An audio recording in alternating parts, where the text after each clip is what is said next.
The market has been falling. The past couple of weeks hasn't been good. The greed and fear indicators turning towards fear. But you know, as the saying goes, Warren Buffett says, be greedy when others are fearful, be fearful when others are greedy. As stock prices come down, the natural reaction has become defensive, to get scared, to want to pull your money out, to want to raise cash. In reality, what we should be doing is prepping mentally for the market to continue to fall and be looking at companies that are potential buys if they fall into the right price range. That is where I look over my watch list. So what I plan on doing in this video is starting a new thing. This might be a new segment that I do every once in a while, but this segment's going to be a review of my watch list. I'm literally just going to show you which companies I have on my watch list, which ones I've been told about, which ones I'm researching, and which ones I'm eager to buy, but I've decided not to buy them until they reach certain prices. So this is going to be an overall watch list review.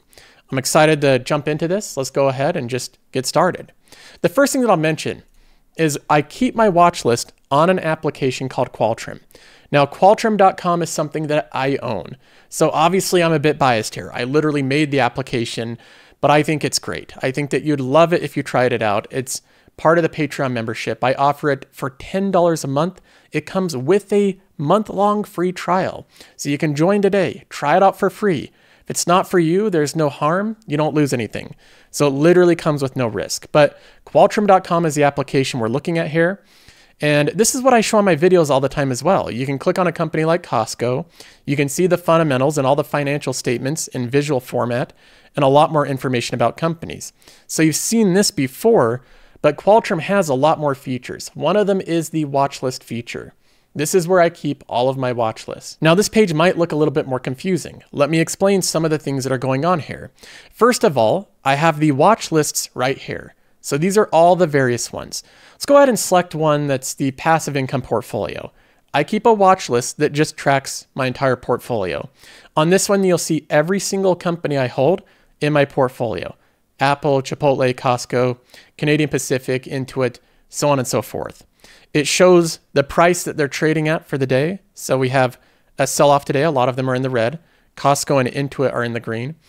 And then off to the right here, we have upcoming earnings. This is basically a calendar of the earnings, the ones that just recently happened or are upcoming.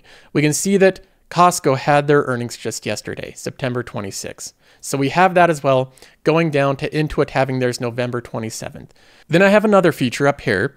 It's called the Dip Finder. We can expand it and look at each company. Again, we have all the companies here at the bottom, and then we have a chart showing whether they're in the red or in the green. Right now, we're looking at the price versus the 200-day simple moving average. The 200-day simple moving average is a technical analysis measurement.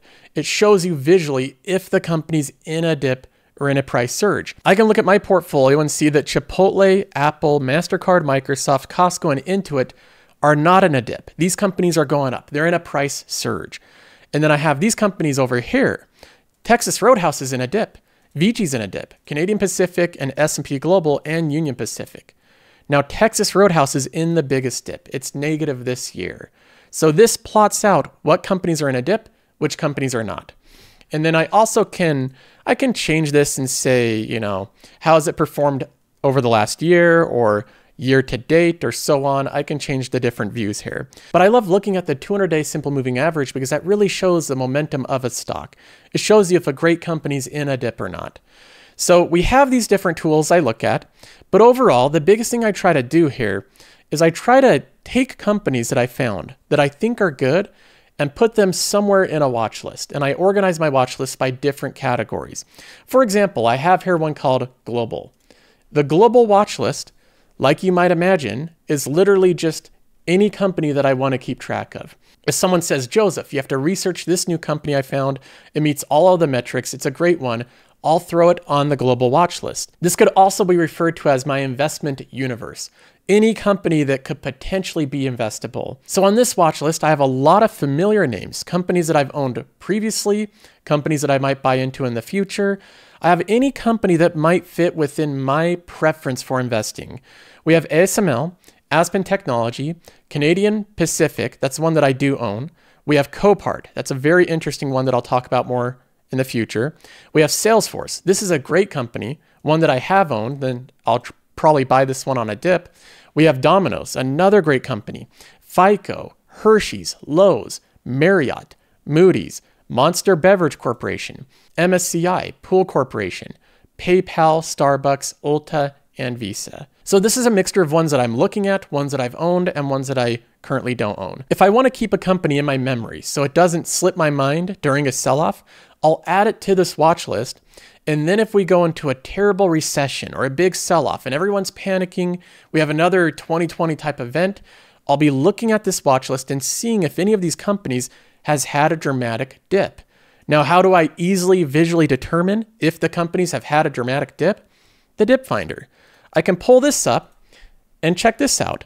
We have off to the left here, and let me see if I can zoom in. That looks a little bit better. We have off to the left here, Ulta Beauty on an 18% below its simple 200-day moving average. So that's a pretty substantial dip on Ulta Beauty. This company's not having a good year. We have PayPal. This is another one on a massive dip right now. Hershey's is also selling off. ASML, this one's being beat up as well. And then we have Starbucks and CNI. These ones are on the most meaningful dips. Outside of this, I don't think these ones are really on a dip at all. And then these ones have a price surge. So these ones are going up like crazy. So when I'm looking at this, I'm always looking at which companies are on a dip. I'm looking at which ones are going to be the best deal. And I don't buy them only if they go on a dip. The way that I would look at this is where I would start my research. I would look at a company like Ulta Beauty. I would say, wow, this one's on a big dip here. What's going on with it? Then I would go and dive into Ulta Beauty. I'd bring it up here, type in Ulta, I'd bring up the fundamentals, and I'd see what's happened in their past quarters. The revenue might be going a little bit flat. Their free cash flow might be falling. In this case, Ulta actually looks fine. Looks like the earnings are doing well. I don't know what's going on with this company.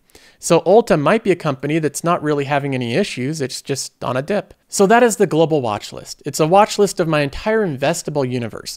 Any company that I'm researching, looking at, ones that I've owned previously that I might want to dive back into, I add it to that list to keep it on my mind so it doesn't slip my mind. And this is also a place where if you have recommendations, let me know. And I'll add it to the global watch list. I'll research it. And then I'll remove it only if I find a reason that I really have no interest in owning it. So let's say that I add a company here, I do a little bit of research, and then I find out that I really don't like the management team or that I think they have way too much debt or something like that. I might remove it from this watch list. So I do filter them out, but this is my initial stage for doing research. Underneath the global watch list, we get to another layer. This is where I've filtered out companies from the global watch list. And then I've looked at ones that I think are the best amongst it, or they have different characteristics that I'm specifically looking for. In this case, I have a watch list called high returns and low debt. And overall, this defines the type of company that I realized I'm really looking for. I love companies that have consistently high returns and low debt.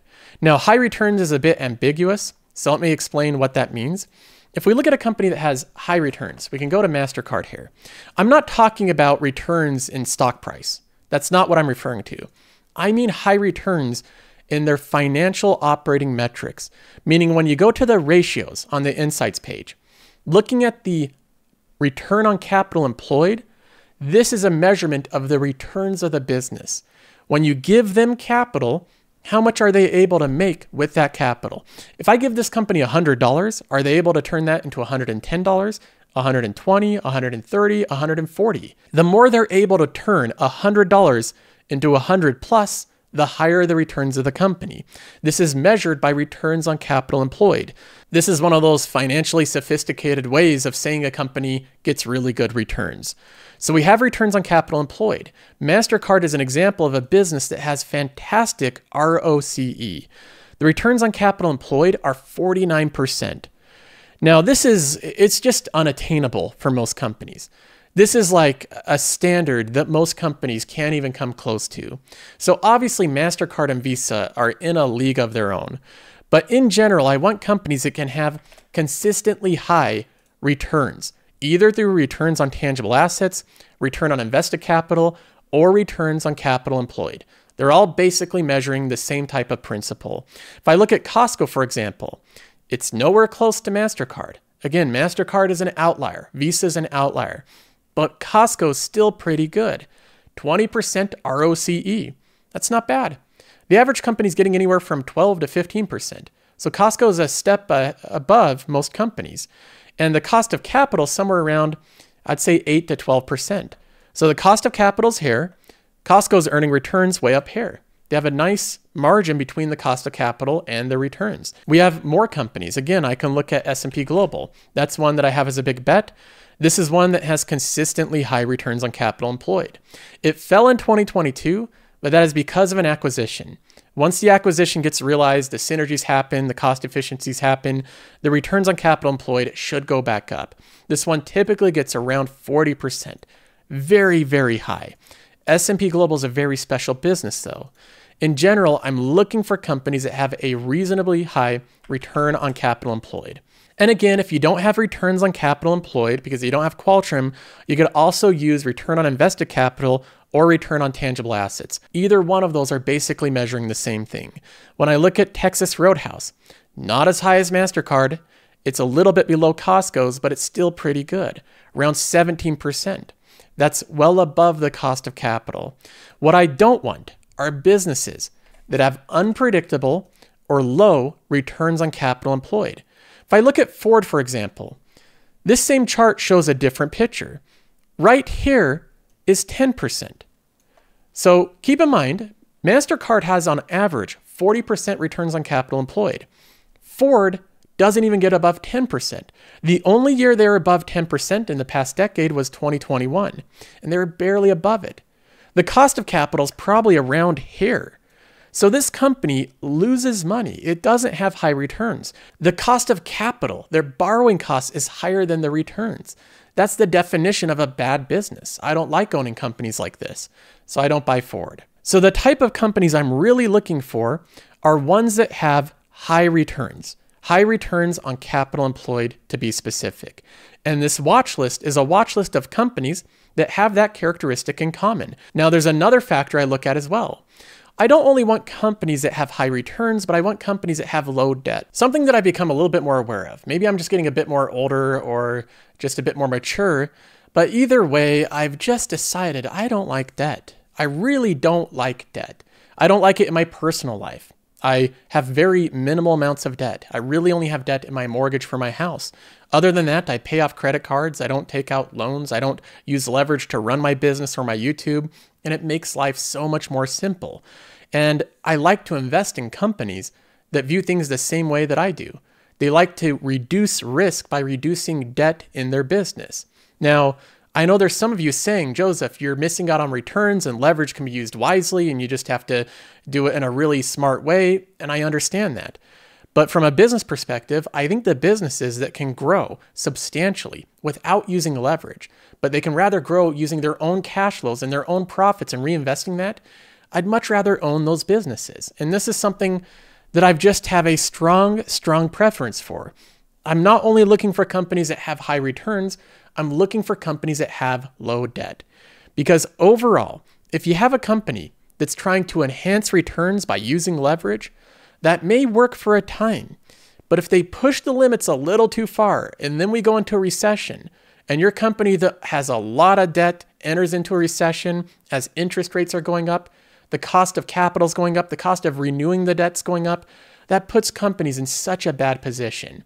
And as Peter Lynch says, it's difficult for a company to go bankrupt if it doesn't have debt. Reducing debt is a massive risk reduction to the company. So what I'm looking for here are companies that have high returns and low debt. And this is an additional filter over the previous global watch list. On the global watch list, for example, I have companies like Domino's Pizza. Let's go ahead and take a look at this one. This is a great company. And if we look at the high returns aspect of it, let's go ahead and take a look at these high returns. Domino's has them. The returns on this company are incredible. These numbers, and again, I had to literally check to make sure these numbers were accurate. I thought, wow, is Qualtrim wrong on this? Are these the wrong ROCE numbers? They're above 100%. That sounds almost comical, like it's not even possible. It is possible. They can make well over 100% returns with $100. This company has the returns portion of the equation. But then we look at the balance sheet. Domino's runs a balance sheet where they use an enormous amount of leverage. Let's go ahead and take a look here. What we have now is a company that has around $5 billion in long-term debt. Last year, they did around $890 million in EBITDA.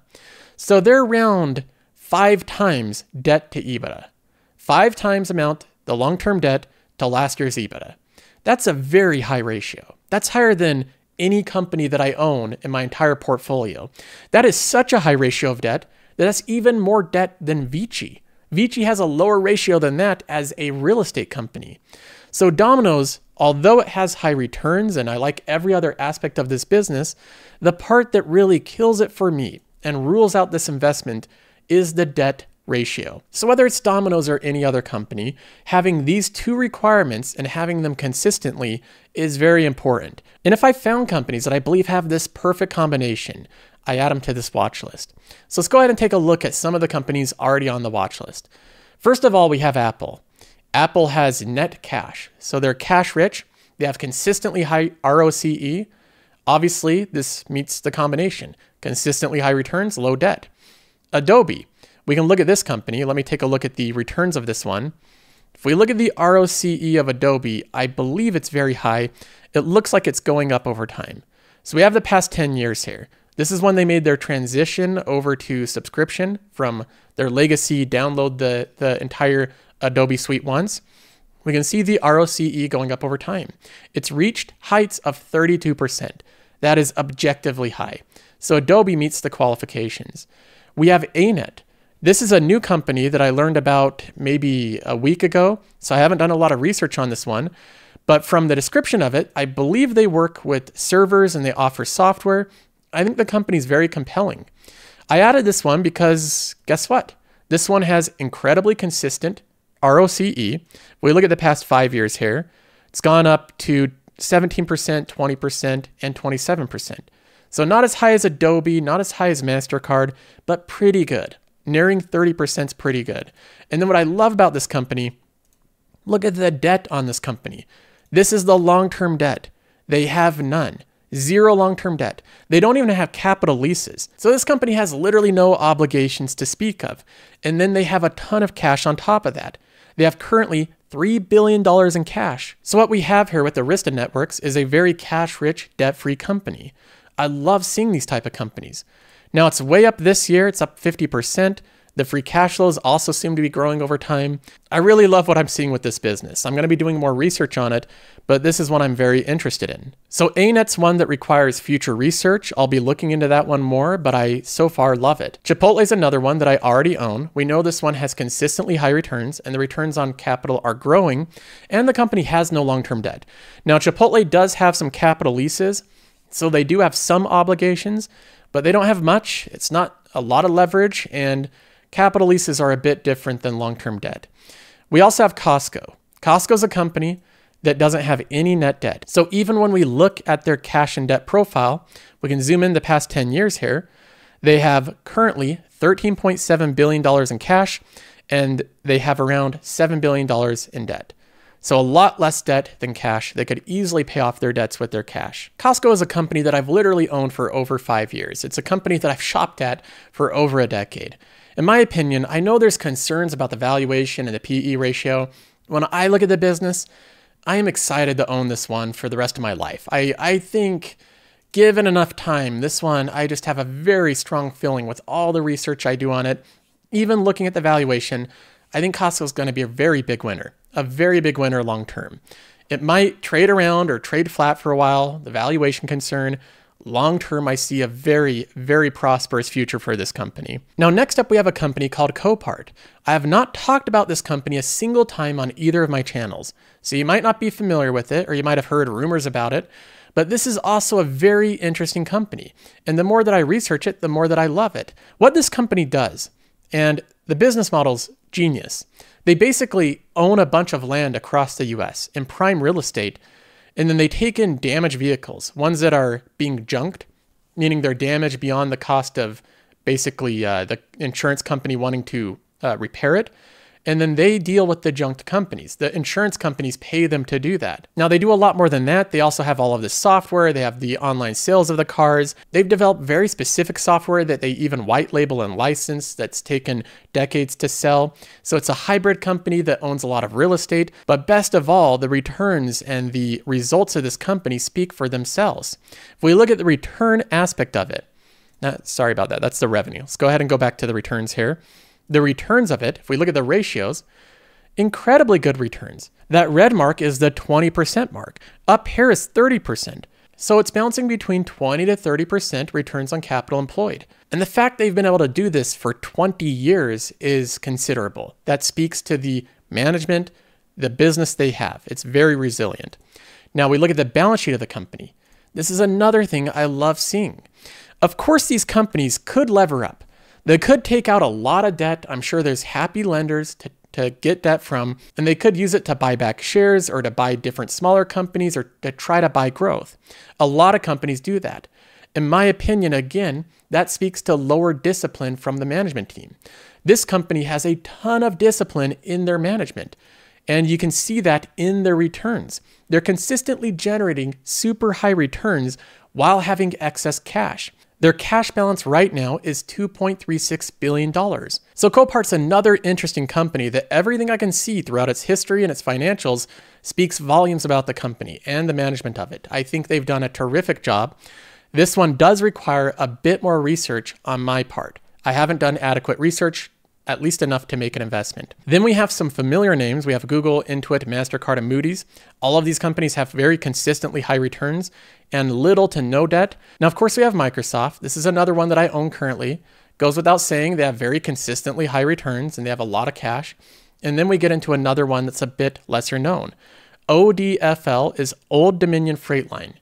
This is a shipping company, and I believe they primarily ship through trucks. So this isn't necessarily a rail or freight company. They're shipping through trucking. Now, if we look at the ROCE of the company, it looks really good.